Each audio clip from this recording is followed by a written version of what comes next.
થોડા દિવસ પહેલાં હોટેલ ગયા હતા.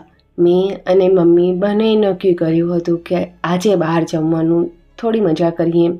હોટલમાં ફેન્સી પ્લેટ્સ, મોટા મોટા નામની ડિશિસ અને આવી દાળ ફ્રાય. ખરેખર કહું ને તો દાળ દેખાવમાં ખૂબ જ સરસ હતી.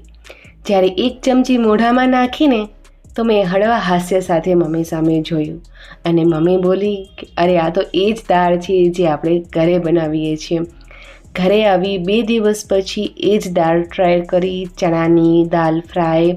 એ જ રેસીપી અને ટેસ્ટ થોડો વધારે, કારણ કે મમ્મીના હાથનો પ્રેમ પણ હતો.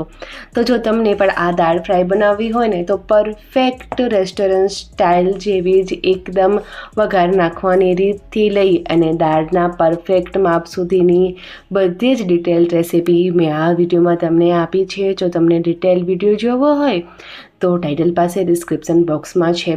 અને શોર્ટમાં તમને બતાવું તો દાળ ચણાની અને મગની ફોતળા વિનાની બંને દાળની સાથે આપણે આ દાળ બનાવી છે.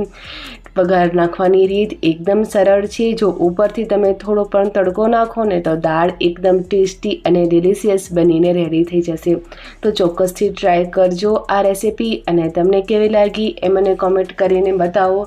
શું તમે પણ દાળ ફ્રાય ચણાની દાળમાંથી જ બનાવો છો કે પછી તુવેરની દાળમાંથી? એ મને કોમેન્ટ કરીને ચોક્કસથી બતાવજો. તો મળીએ આપણે નેક્સ્ટ વિડીયોમાં.